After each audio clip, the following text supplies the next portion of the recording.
Daniel, how are you, man? What's up, Joe? How you doing? I'm doing great. I'm doing great. Look, I'm so happy I got to see Reminiscence on the big screen, man. It blew me Uh, away.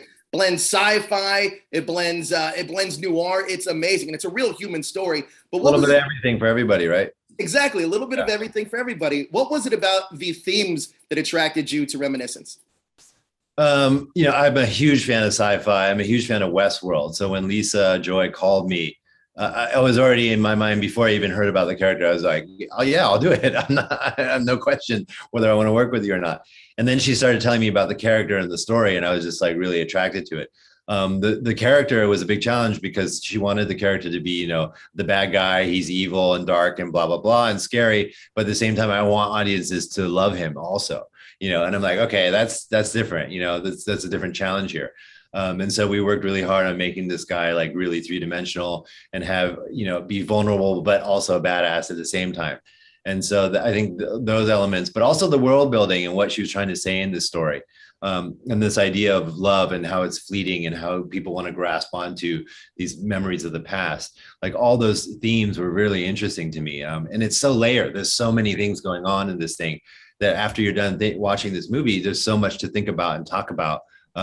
And you can watch it again and find something different, And I love those kind of movies. Those are the kind of movies I love. Is a movie that makes people think after they're done watching it. And so this is You said it the best. That's exactly right. Like I was talking about Reminiscence even a week after I saw it.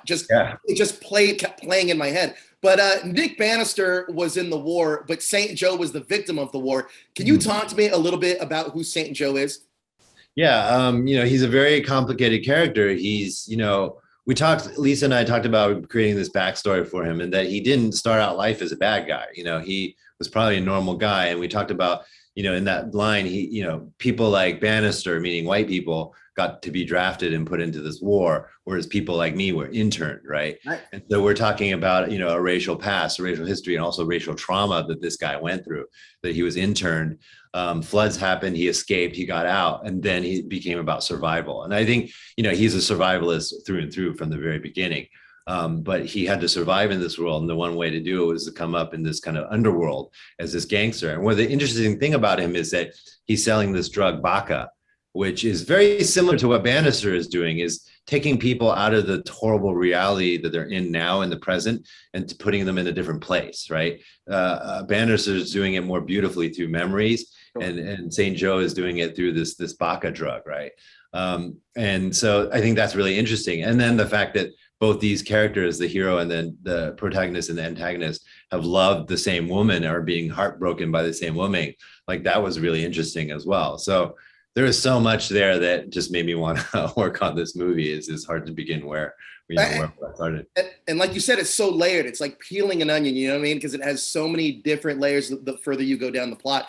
But Lisa Joy makes her directorial debut here, and she has such a creative mind, especially for sci-fi. And she co-created Westworld. Can you talk to me about working with her and the collaboration process, working with her on Reminiscence? Yeah, it was awesome. First of all, she's incredibly smart. She's a Harvard lawyer, right? So she's incredibly smart, intelligent. You expect that out of her. But also, what was different working with her was that, I've worked with a lot of Chinese directors in China and Hong Kong. I've worked a lot of American directors here in the States, but I've never worked with a Chinese American director before, right? And so that I'm Chinese American. That's to have a sister on set, I've never had that before. And so it was really interesting because the way we interacted with each other were like brother and sister.